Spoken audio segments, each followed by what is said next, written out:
All right, hello everybody. Welcome to Laser Brains. This is the podcast that reviews, well, just about every movie you can possibly imagine at this point, right? Okay, I'm your co-host Mike L. As always, I'm joined by Joshua Mervell, and as you can tell, we're going to be talking about the 2002 movie Scooby-Doo. That's right, and as always, we're joined by Champion. I was about to say, how can they tell? And I realized, oh yeah, the thing that's right behind us. That's Also, true. click the That video that myself. says Scooby-Doo. That's right. That's right. Yes. They're smarter than we are, our viewers. Now, here's the thing: is this movie was picked by a certain person on our panel, and it wasn't the three of us. Who's that? It was you. It was me. Yes. It was a long time ago, though. A long time It ago. wa- So it I'm not was- surprised it's you been don't a a remember. solid year and a half. I Yes. think. Yeah. This has been a work in progress or process. We've been certain people have been putting it off. But It was a little, Your day have has been come. trying. resistant. A little resistant. Don't you have egg on your face now? Oh, So here's the thing. Okay, here's the thing. I was championing this movie because it's written by James Gunn. you were championing. I was championing it Uh-huh. because little James mask. Gunn of Guardians of the Galaxy and Specials fame, and you're a big fan of the Specials. I am. Yeah. Right? Yeah. Yeah. Josh had seen it as a kid, Yeah. as a youngster, Yeah, right? I loved it as a kid. Okay. Staring So- straight and then, forward. and then beyond that, okay, but look, you know what? Here's the thing. Usually we talk about the movie, but today we're going to talk about... No, I'm just kidding. I was going to make up something, but we're not going to talk about something else. We're talking about Scooby-Doo. Canceled. But before we get to the movie, I want to talk about the cartoon itself. Okay. Okay? Ah. Because... You want to pull this Yeah, out here? because Josh Okay. has this device that can give us The facts magic here. box. I have And facts. we all grew up watching the Scooby-Doo cartoon, I presume, right, Ian? Absolutely. Okay, so what I think is fun is to figure out when we all came in, because Scooby-Doo's been around for a while, and I've done some research, and I did not know until I did some research that Scooby-Doo actually started in... You want to talk about like what Scooby-Doo's been in? that What's his one. filmography look like? I don't know if I can. You Can want you to just click go on to, that? Yeah, well, I'll go because to there's been many a cartoon series starring Scooby-Doo. So the first Scooby-Doo, where are you? Yeah, so Scooby-Doo. now this is what I did not know. Okay. Is that it started in 1969. Only one season. Okay. It Yeah. lasts one season, disappears. It's in reruns for 10 years. This is what I didn't Right. know. So can you click around and find out when the next one came? Like, watch. So here if we you go. go like Okay. this, you go like this, and then you can see when the next show is. Oh. Does it say it there? All right, followed Mike by, is right? teaching Josh how to use The new Wikipedia. Scooby-Doo Yeah. movies. So Well, it's here, like- yeah. yeah. The next, so it goes from 1969 to 1970, and then from 1972 to 1973, it's the new Scooby-Doo movies. Then they skip to 76 okay. to So 78. to be fair, there was like basically like 2 seasons. Then they skipped like there's a big gap, but I just found that was. interesting. Yeah. And then that's when I think the third one is when they had the guest stars, because even as a kid, I knew there's this iteration, and then there's this other one where they meet the Harlem Harlem Globetrotters, Globetrotters. and Three Kiss. Stooges, and Yeah. Batman. And was there a Kiss one? There I was hope. Kiss. Well, Really? yeah, I think it's more modern too. I think that There's was like a newer movie. one. Oh, yeah. yeah. But even as a kid, and I also I recognized that each one of them had a completely different theme song, Yeah. right? Scooby Dooby Doo, where are you? And then there was Scooby Doo, right? Yeah. Yep. Okay. So I was, Ian, are you not familiar with these I'm nuances? familiar with them. I'm just. There's no I'm point not to my familiar story. with the timeline. Yeah. okay. So basically, it was like if you I'm fascinated by yeah, this. like one of them was like just happened? 69 to 70. Lights went off. Which So- one? Spooky. The Luna Ghost. The Yeah, color the green ones. Meteor is haunted, folks. Who could be haunting Meteor? No. Scrappy Dappy Doo. Yeah, this sounds like Well, this sounds like a mystery to to kind be of solved. put it in perspective, I actually have some numbers here. Okay, There have been 45 films. My God. Really? 45 Scooby-Doo films, 46 short films, and 13 different TV series. that sounds about right. Yeah. Yeah. I can believe that number. Yeah. That's insane. Yes. There have been 20 Scooby-Doo video games Wow. and Wow. 6 plays. Plays. Plays. Plays. The most recent Plays, one being Ian. the most recent one being in 2020, which was unfortunately cut short due to the COVID-19 Oh, pandemic. that's too bad. Shame. But Okay, I'm gonna say one more thing, Ian. Then we're gonna jump to you. Sure. When I came into Scooby-Doo, Next. Scrappy-Doo was a kind of newish character, and then they introduced what was the gray dog? Oh The gray- gosh, I remember that dog, but The gray dog. oh my god. It's like Doober-Doo? Oh, No, what's it his wasn't name? It's something like that. It was something like that, but that's when I came in. Doofus-Doo? What is it? Okay, like I came in Doofus-Doo. when that gray dog Something was like that. new. Everyone's favorite dog, Dave. It's his cousin, I think. Yeah, right? his cousin. Ian, do you remember when you came into Scooby-Doo? Yes, I do. Okay. Yes, I do. Scooby-Doo.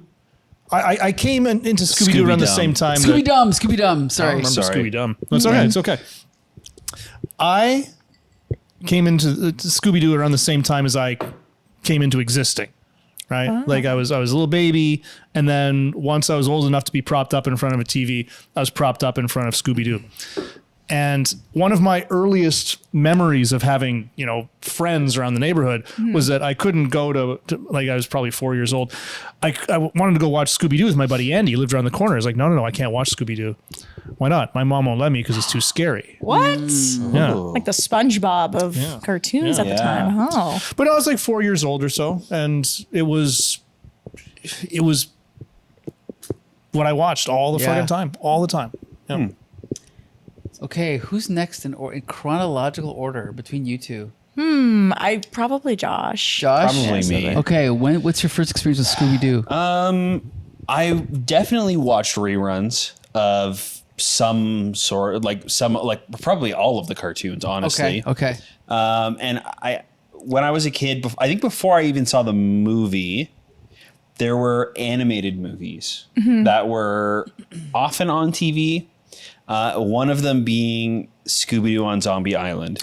And that was essentially my first horror movie. It was so scary at the time. Yeah. Because in this one, like this movie we'll talk about later, the monsters were real in this one. Yes, okay, They weren't okay. like guy in a mask. There was real shit happening. And they kind of like aged up the characters a little bit. They were a little bit more adult, and then the content was a little bit more on the adult side. And I feel like everybody had a Scooby-Doo phase at some point. 100%. Or like You're right. some sort of like Yeah. experience with Scooby-Doo. So Absolutely. Well, with that many movies, TV Right. shows, Right. Yeah. plays, Yeah. you no can't one can avoid it. hide from the Can't avoid Scoob. it. Okay. yeah. So, Kaylin, what's your experience with Scooby-Doo? I'm going to say a lot of the reruns, because, again, born in 2001 over here. With those reruns being on, I was always on Boomerang, like where they would show those old Hanna-Barbera cartoons and stuff. And then eventually I would see like, maybe in the early afternoon, I know there was one where they were kids and like they were like aged down. Yeah. So I used to watch that one a lot. And then What's New Scooby-Doo came around, like the Simple Plan, like What's New Scooby-Doo? And they played all their live shows and I love it. And I really got into like that series in particular, but seeing the movies like again like Zombie Island, Witch's Curse, Cyber Chase, like all of Cyber those Chase, so Cyber good. Chase. Yeah. Cyber Chase has left Yeah, an exactly. indent on my Yeah. little TV-ridden skull over Still here. to It's this day, so the hardest good. video game I've ever played. Absolutely. Well, it's a video game. Yep. Also a video game. It is. But it's also a video game in the movie too.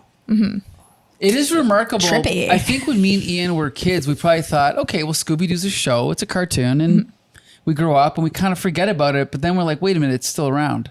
Wait a minute, they're still making new ones. Wait, Yeah. there's a new movie. Wait, there's a new cartoon. There's a new video game. And it just keeps going. And you're born in 2001 and it's still going and it's still big. So one thing, I'm going to say one last thing before we get to the movie is that even the creators, because it was created by Hanna-Barbera, I'm not sure the exact people who designed the characters, but even they were kind of like, we've done 20 other shows like this. We don't know why this particular show hit so hard because is it because it had a dog? Is it because it was the horror? It was a little bit, it was like lightning in a bottle. You know what I mean? You know what's so funny? What? It reminds me, during the making of this movie, they were interviewing the cast. Okay. And they asked them the I same know what you're gonna question. say. And everybody had like some sort of deep thing. Sure. Like it wasn't for boys, it wasn't for girls. Like, it's a mystery and all this like stuff. And then it cuts to Freddie Prinze Jr. and he goes, "It was a talking dog, man." That's one of my favorite it. clips Yeah. ever. Yeah. I was like, and I think it was Sarah Michelle Gellar that said, being like, it wasn't a boys cartoon, wasn't a girls cartoon. I'm like, those two are married to this day. Yeah, Yes. And I find that so amazing. That is Yeah. amazing. Couple match made in heaven That's over cute. here. Yeah. Well, even even as a kid, like we talked about how scary it was.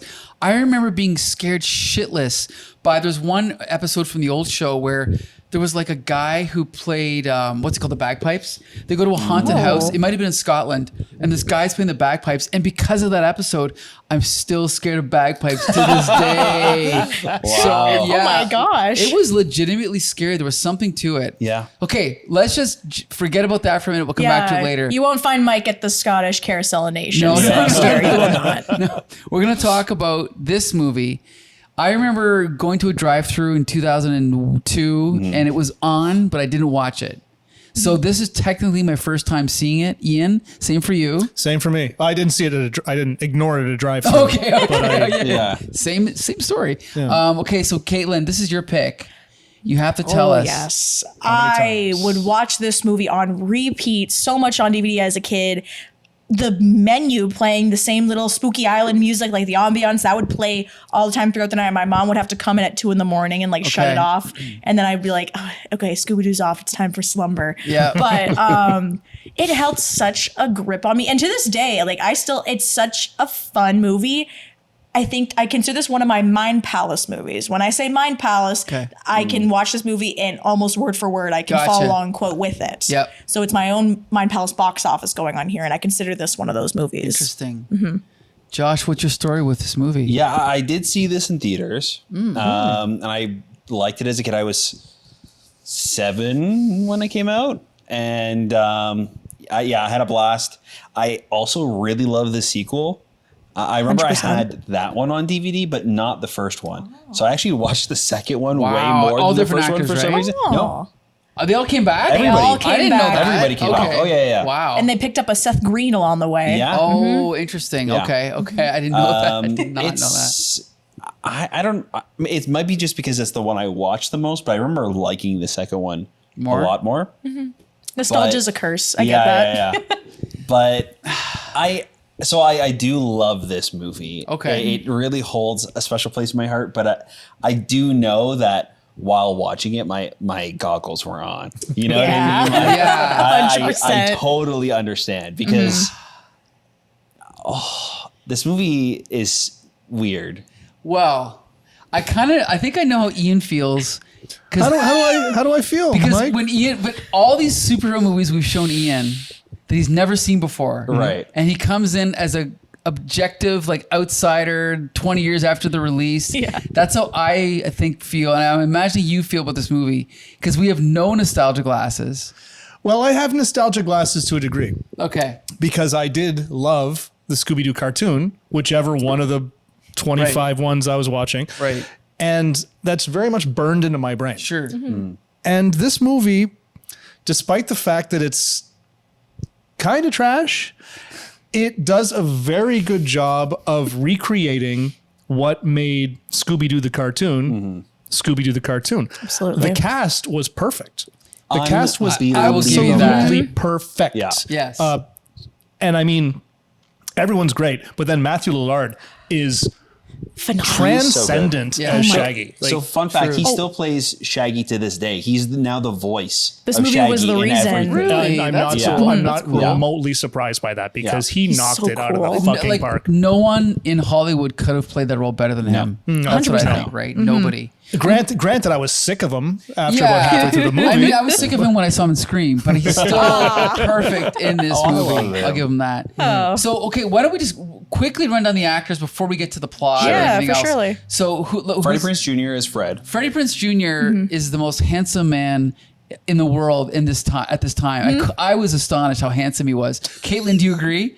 I think he's a pretty handsome guy. You know what? Because this was also around the time where it's like She's All That or something Yeah, like exactly, that too. exactly. Yeah, I think he plays Fred to such a T. Like he is the himbo that Fred is. Yeah. Like Yep. he's still got that little bit of those traps in like intelligences, but it's like no. At the end of the day, you're just a handsome little guy. Like Yeah. as my dad says to me when I do a little silly mistake, "You're so pretty." That's what I think that. Yeah, he had like the douchebag knob turned perfectly. Yeah, yeah. You know what Not I mean? too Like, obnoxious. like enough where he was playing that trope, but not enough where he wasn't redeemable. I think. So yeah, he did great. I think maybe the least successful of the four. Maybe Was him? I think so. I think he's I great. guess the least but- like the cartoon character, maybe. Yeah. Yeah, I can see that. Yeah, I can kind of see that. Yeah, because Yeah. I didn't get the douchiness from the cartoon character himself. I got it from this No, version. I think the cartoon character is kind of bland. I think he's the most like non-personality. He's just out a of all of normal them. dude. They Yeah. just Yeah, they he's did just straight spice it guy. up a little bit for this film, maybe So- add some depth to it, so Yeah. he's not completely 2D, maybe. Yeah. So in a Literally. way, I feel like maybe this role, I don't know, like maybe it changed Fred a little bit because I feel like could be. that's kind of like how I picture him now. So That could be, yeah. maybe I'm wrong. Maybe he did a great job. I mean, I thought he was Yeah. good. Yeah. I don't know. I'm actually surprised Freddie Prinze Jr. hasn't done more since then because he was like huge at that time, and then he 100%. kind of disappeared. I don't know. He does a lot of voice work and stuff Okay. now, but I also hear he's kind of a douche in real life. Really? Yeah. That's too From what I bad. hear, he's kind Poor of Sarah like Michelle a Gellar. little bit hard to work with, but Oh, I don't know. I would be too if I looked like him. But anyway, Ian, what do you think of Freddie Prinze Jr.? Yeah, again, like he was fine. I'm gonna agree with you there, Josh, that he was the weakest of them in the film, but I don't think it's necessarily due to any fault of Freddie Prinze Jr. Yeah. Just the fact that the Fred character is just sort of like, hi, I'm the college guy, and he's just like he doesn't Place- have that sort of the weird tick that. Right. There's only Shaggy so has, much or that you can add to flour as a spice. Yeah. Exactly. He's maybe also the most like updated to be like a modern character. Okay. I think I feel so, like the yeah. other three kind of feel like maybe they were plucked right from the cartoon. That's- I He agree with kind of you. feels I agree. like They He took some lives in the license 2000s. Yeah. with Fred, but Yeah. Yes. everyone else is just this is who the character is. Yep. Okay, Sarah Michelle Gellar. You said Gellar, but I think it's Gellar. Is it Geller? I think was so. like, don't never ask me to pronounce anything in my life. It's okay, over me here. too. I'm on a the same boat, chronic. yeah. It's terrible. But I mean, of course, I love her from Buffy. Have you seen Buffy the I Vampire Slayer? haven't, and people have been telling me to Holy watch it. Okay, I only got into it like 6 years ago. Really? Yeah, my During the friend Jolie pandemic? got me into it. No, like a little bit before that. I marathoned it.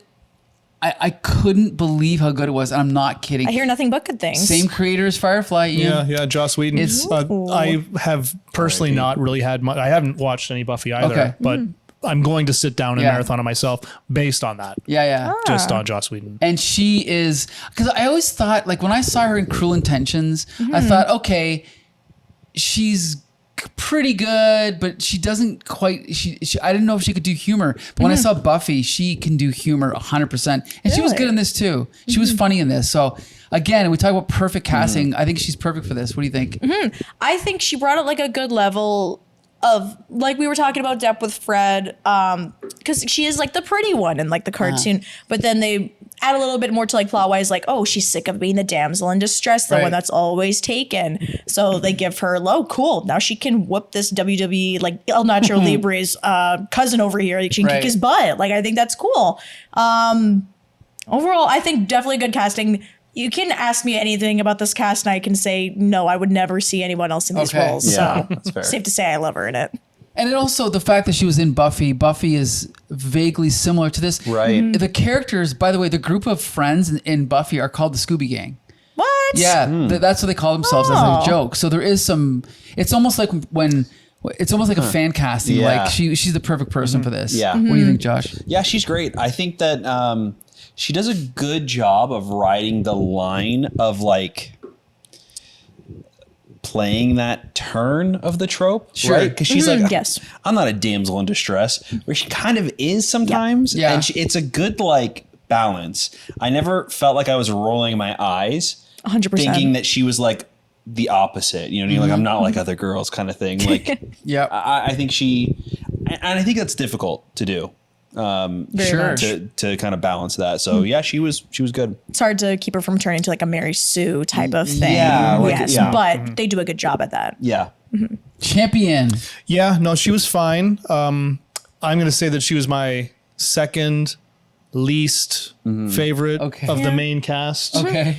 There's only four, yeah. right? I know. Yeah. Yeah, I know. Wait, you're forgetting the dog. Yeah. Okay. Okay. That's true. That's true. There's a That's fifth, true. and you include him. Okay, we'll talk about Scoob. But no, she did have like a little bit of an arc there with, I'm sick of everyone coming to my rescue, and she kicked some ass at the end. And it was fine. It was fine. She was your second least favorite. Second least favorite. Okay. But they didn't have like a lot for her to do necessarily either, just because she was damselly for a lot of it. Like she didn't have the ridiculousness of Shaggy, nor did she have the smarts and I'm going to figure everything out that Velma did. So she was kind of like a female version of Fred, but that's how she's written in the cartoon as well. Right. So this is not, it's not a negative. It's not surprising. It's not. Okay, now we have the actress that played Velma. Linda Cardellini. My queen. I only know from, what is she famous for? Because I don't know. She was in Freaks and Geeks. Yes. Which I haven't seen. Okay, it's very good. Okay. It was only one season and it got canceled, and it's like a And it cult shouldn't hit, have. Yeah. But she's done something else because I've seen her in something recently. I think she was in Recent. Soaps. She's Hawkeye's wife.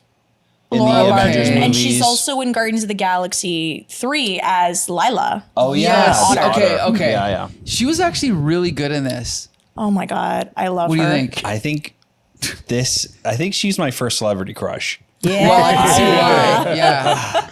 She Okay. is fantastic in this. Yeah. Maybe I don't know. Maybe I'm biased, but Dude, she was great. You don't have to tell me. I know. But even just like her mannerisms rival Matthew Lillard, I think, for capturing Velma. Yeah. Just the way that she I agree. stands. I agree. Like she has her hands behind her back a lot when she's like thinking, and it's like the exact pose that Velma is in like all of the art and stills. 100%. Like she does a really great job of that. Even the voice, like She's doing like, twitchy. she's the second closest to the cartoon. Yeah. Like, I guess almost like an impression of the characters. Yeah, I agree. yeah, she's great. Ian. Just the right amount of I lost my glasses. I can't see anything. Yeah. Yep. I don't remember a lot from the original cartoons, but I remember that was a recurring little bit. Velma loses her glasses. She can't see. They need people to save her. So for them to have one of those right at the beginning of the film, I'm like, all right, I There remember it this is. stuff. Sure. But they didn't harp on it too much either. They're just like, okay, here's a little memberberry for you guys. Yeah. And yeah, she was great. Her mannerisms were perfect. Her look was just spot on. Very pretty girl too. I can totally see first celebrity crush coming out of this. 100%. Yeah. I think she's great. Caitlin. Josh said a lot of what I'm actually thinking. Because again, she was probably one of my first gay awakenings over here. She's gorgeous. And again, her mannerisms and everything, like to a T. When I think of like Velma and like the live adaptations that have taken place for Scooby-Doo throughout the years, I only think of her as one who truly embodies Velma in that sense. Interesting. So I think she did an astounding job. Okay. Go ahead. Real quick before we move on, I don't know if you're moving on. No, I was going to talk about Velma. Oh, okay. I know we're going to talk about it later, but I know James Gunn is the writer of this, and he wrote a script that was supposed to be PG-13, but then it ended up being R-rated. Yep. And the studios freaked out, so they like cut back and totally gutted this movie, which is probably why it feels very not great. Neutered? Yeah, very okay. much so. Incredibly. But she was originally gay. Hello, that's what I was going to talk Interesting. about. And What? Yeah. Okay, I didn't know that. What I was going to ask you and all of us who seen the cartoon was, did you not ever think watching the cartoon as a kid, oh, she's clearly lesbian?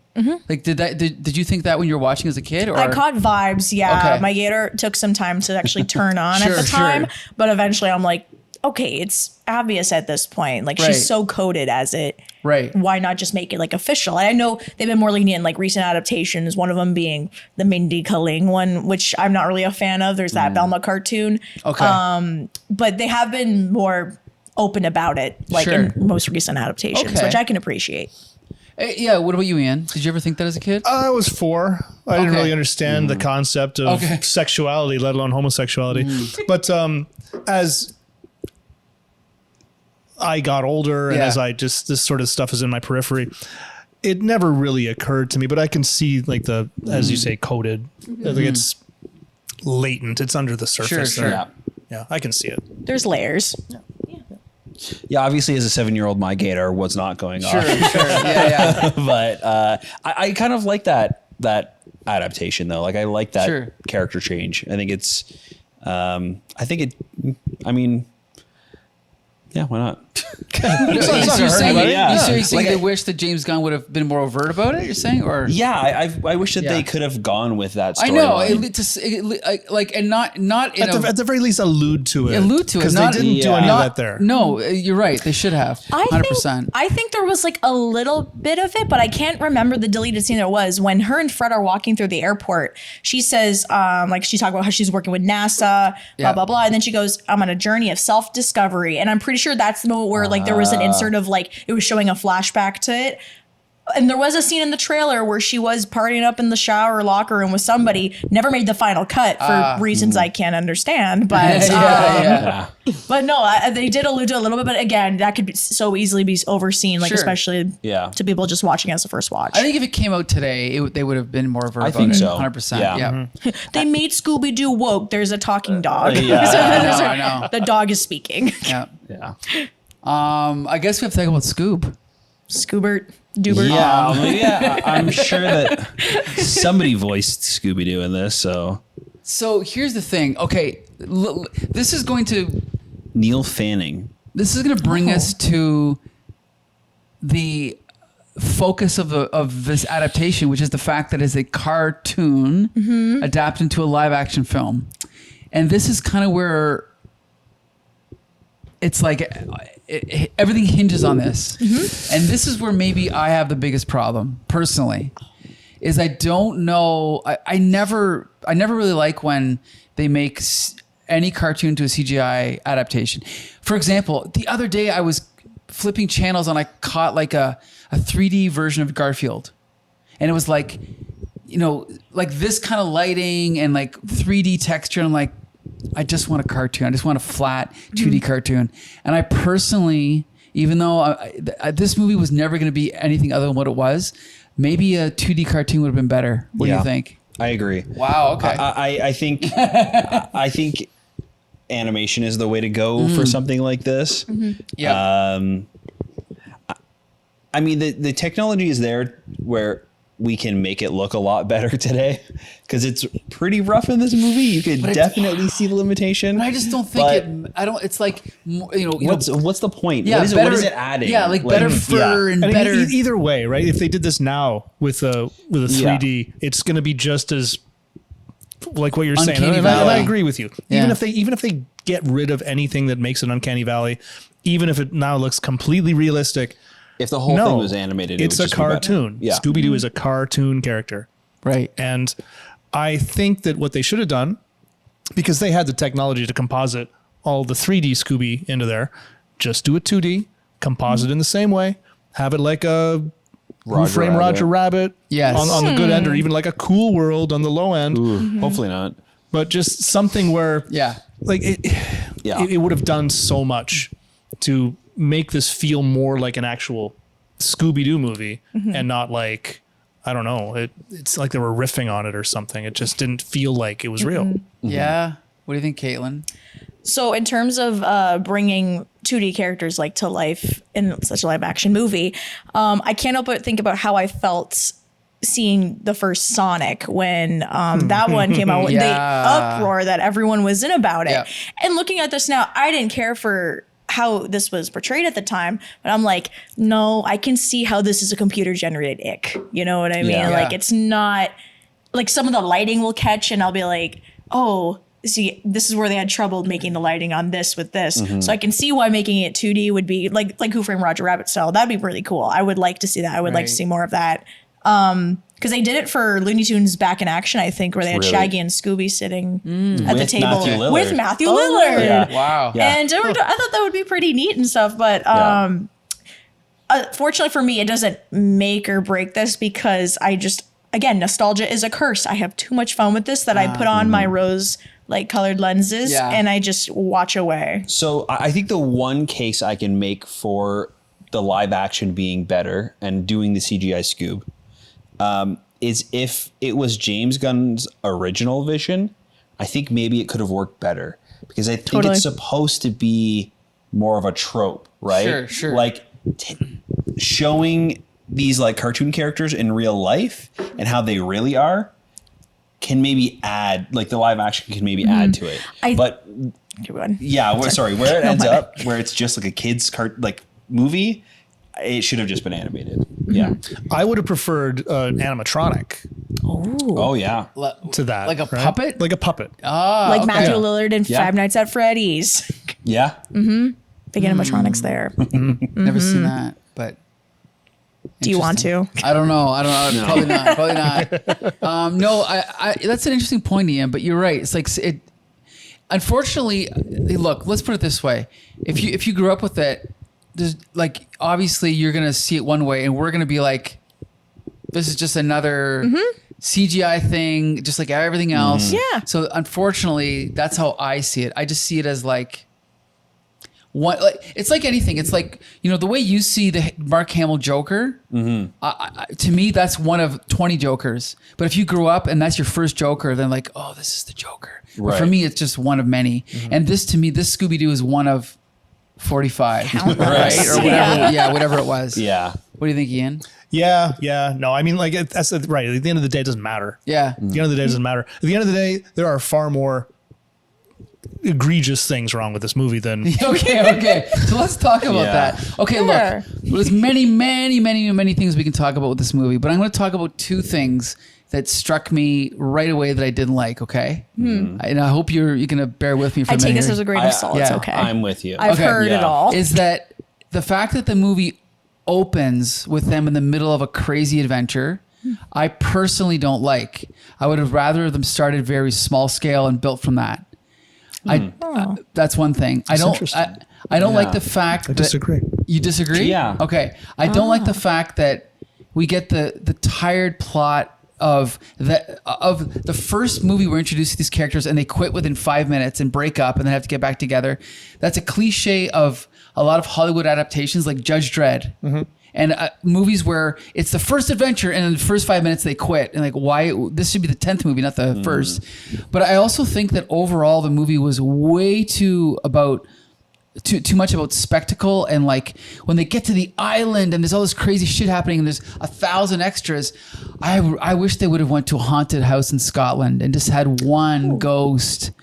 And one supporting character and just built it from there. Yeah. They go to a little an inn and they get some information about some monster on the mountain that's haunting the local village. That would have been better to me. What do you think? Yeah. Okay. So I love the opening of this movie. Okay. So the reasons why I think it works is because so the movie is going to the point where they're split up, like it or not.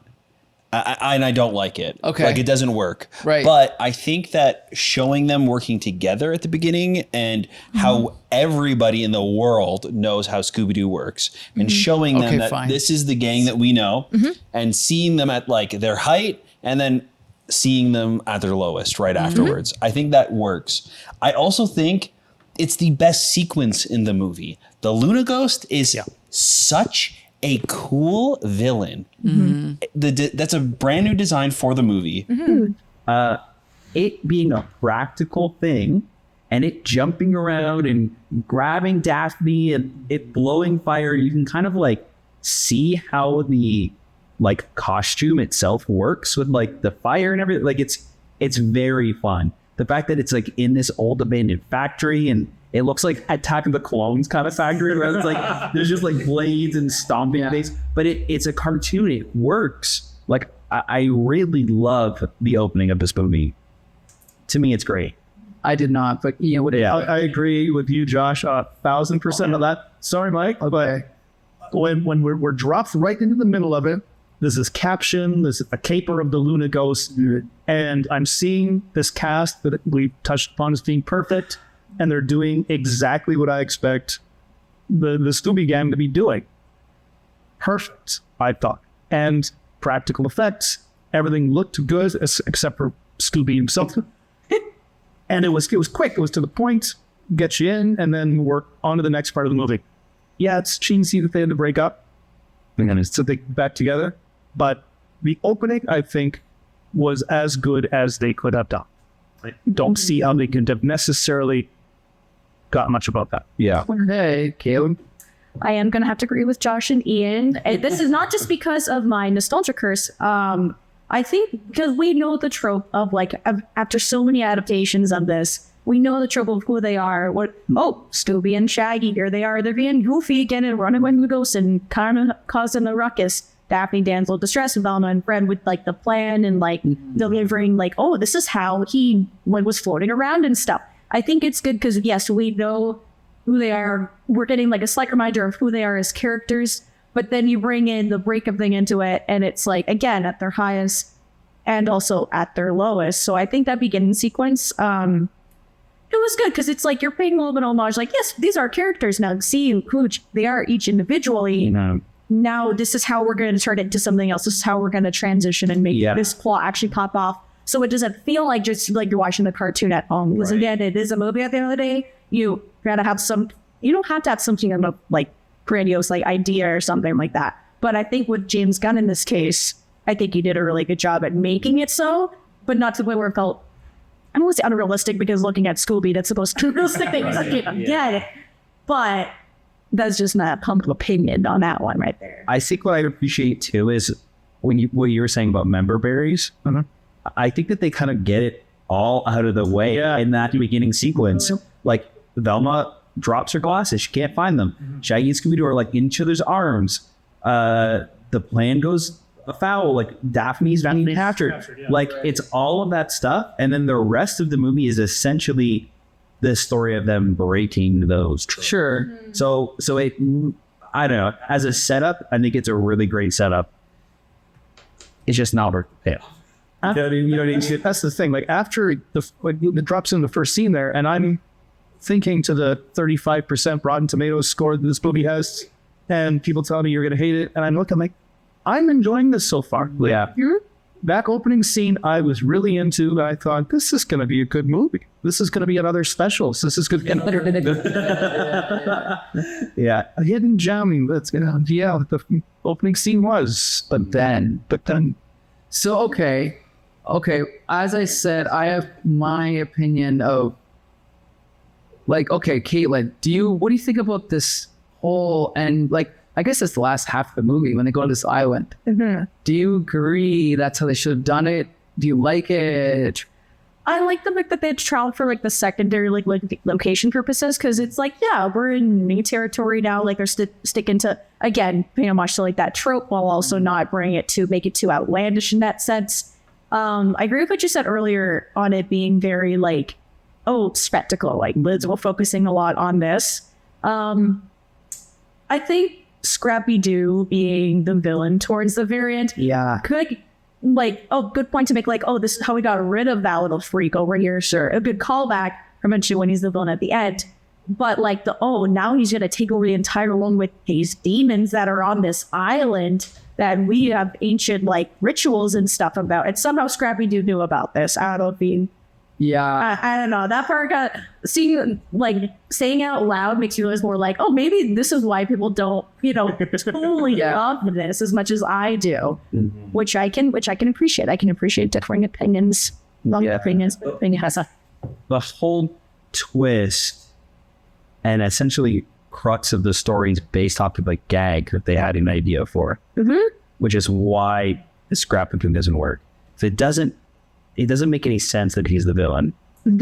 If they had set it up maybe a little bit more or something, or even done it in a different way, sure, he sold them out or something. Yeah. Him being in control of a robot and mech suit and then turning into a gigantic beast Scrappy-Doo is the stupidest thing. Now that we say it out loud, it's dumb. Yeah, what do you think? What Josh was saying earlier, 10 minutes ago or so, about how this should have taken place in a haunted house. Yeah, I thought, Or was that you? Yeah. Okay. 100% on point there. Because Scooby-Doo was never about these big, grandiose, noisy, chaotic locations. Exactly. It was all about spooky shit. It was all about, it was never a real ghost either. It was always somebody who was trying to I don't know, trying to cheat like an old lady out of her house or something. Right, exactly. And then, like what Josh said about like, oh, if they're a bit maybe a bit more built, other than just like a callback gag or something. Yeah. Like the only thing I really caught on upon this, I tried to think to myself, okay, is there anything like leading up to Scrappy Beatism that we can catch hints of? The only thing I caught was like when something was happening with Scooby, but Mr. Mondavarius, Robert Atkinson was watching, and he scratches his neck almost like dog-like, and I'm like, oh, The only hint. that's the only hint. You don't get anything other than that. And like maybe I'm wrong, maybe I missed something else, but I don't think there was anything I really missed. I feel like that was just it. It's unsatisfying. Yeah. Spooky Island wasn't even spooky. Right. It was a theme park. Well, I think the thing is this movie is a sequel to the 45 other cartoons instead of it being its own thing. Like, you know, we talked about other adaptations. For example, this Batman, right? Like, imagine if the first Batman movie was him retiring and then he has to come back. It's like, no, I don't want to see that. I want to see a good Batman story. And with this, I think, you know, the whole idea, like the haunted house, like I want to see the Scooby Gang have a episode, but it's a really good episode and it's long, and that's it. You Yeah. know what I mean? The fact that it said it in a amusement park doesn't bother me. Because they go to different places in the show. Yeah. It's not just like haunted house. You know what I mean? Yeah, but normal. It has to be normal amusement park. That's haunted. Yes. Yeah. And these rabbit monsters are so bad. Not scary. Like it's a generic crap that wake them. Yeah, it really is. They really don't have any place in the story. Like, No. It's And this shows to me, and I'm not going to blame James Gunn because I can never blame James Gunn for anything. No, but I think it's like the producers go, oh, I know what audiences want. They want these crazy monsters that are just generic, that look like every other monster, every other movie. Why not, even though it's for kids, like make them actually scary? Like, Yeah. it could be a ghost, but then you find out, oh, it's not a ghost. We pull the mask off and it's something else, or whatever it may be. But Yeah. these are clearly just a CGI thing that's running around. Like, You know the impression I Nothing got shit. watching those guys? It was like that they didn't make those models for the movie. It's like they went to an effects Yes. and was like, what do you have that's spooky? Yeah. Well, we have this and this and this that we've already done. Yep. Which they used to use. Like, maybe this one. Yeah. There wasn't anything really like distinct about them. I do think like, oh, Spooky Island, like these are the demons that are on this island specifically. And I was gonna touch on something else. When I was like a kid watching it, I never was really scared of those like the rabbit monster thingies. I felt like I was more scared at certain sound effects that were happening back. Like there was one where Shaggy's looking into the cave and it sounds almost like a train going by, and I'm like, that's scary. I don't like listening to that part, but I'll watch these little skinny things run around and eat up everyone else's soul for another hour. It's hard to be scared when there's that much action happening. Yeah. Yeah, because that's something else that I always remember about Scooby-Doo as a cartoon. It's like they brought the action down. They would sneak. Yes. There'd be atmosphere. There'd be like spooky music. Yes. And you're sitting there watching it as a kid. Like, what's going to happen? Yep. What's going to jump out at me? Not constant everything flying around, and you're trying to figure out what's happening. And that's the thing is, it can be for a kid, but still be scary. Like a kid, there's nothing wrong. Trust me, there's people that think that kids shouldn't watch like horror. Yes, they can. Because I was scared of this as a kid. I was scared of the Scooby cartoon as a kid. So they should have made this movie scary for our kids. And we can watch it and kind of be scared, but still enjoy it. But instead, we're kind of annoyed by all this chaos and, like you said, noise, spectacle, and action. And I mean, talk about noise. Even the sets themselves are like, I can't focus on the characters. yeah, right. Like I'm losing Scooby-Doo. I'm losing Shaggy half the time. Yeah. Because everything that's going on in the background is like clouding it. Yeah. Like it's so unclear as to what's happening. Some of the scenes like inside the resort when there's a million people. Yeah. There's like there's furniture everywhere and bright lights and just. I mean, the set looks cool in parts and it's interesting, but like it wasn't staged well. I don't think it was shot right. Like it's just a mixture of maybe not planning ahead of like what the shot's gonna look like or what, but it's hard to look at it though. It just feels like Hollywood at its worst, where they kind of just throw a bunch of crap at the wall. Yeah. Just run around and do crazy stuff and special effects. And, Yeah. Because I think that the art direction is really interesting because it does kind of feel like the old Hanna-Barbera cartoon at times.